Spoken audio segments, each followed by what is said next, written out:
Petani Jatiluwih sepakat cabut seng setelah tawaran moratorium dari Bupati Tabanan. Cerita penutupan 13 akomodasi wisata yang melanggar aturan tata ruang di kawasan wisata Jatiluwih, Kabupaten Tabanan, akhirnya menemukan titik terang.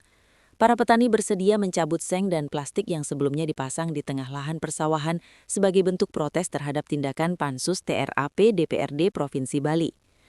Pencabutan seng tersebut dilakukan usai Bupati Tabanan Iko Manggede Sanjaya bersama Wakil Bupati Tabanan Imade Dirga bertemu langsung dengan masyarakat petani Desa Jatiluwih, Kecamatan Penembel, pada Senin 5 Januari di kantor Desa Jatiluwih.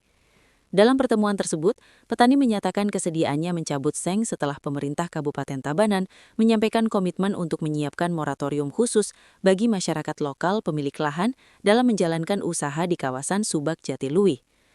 Terkait hal ini, Bupati Sanjaya mengatakan jika pihaknya sudah mendapat sinyal positif dari Pansus TRAP terkait rencana penerapan moratorium yang memberikan kebijakan khusus bagi masyarakat lokal agar tetap dapat berusaha tanpa merusak keindahan dan nilai kawasan warisan dunia tersebut.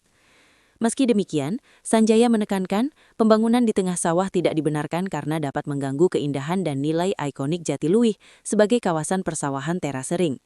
Ia meminta masyarakat tidak membangun secara permanen di tengah lahan sawah, meskipun lahan tersebut merupakan milik pribadi. Sanjaya juga menegaskan, pencabutan seng bukan sekadar simbolis, melainkan langkah awal untuk mengembalikan keindahan kawasan Jatiluwih. Kedepan, pemerintah daerah bersama badan pengelola akan merumuskan kebijakan terbaik agar petani, masyarakat, badan pengelola, dan pemerintah sama-sama diuntungkan, sehingga wisatawan yang datang pun merasa nyaman.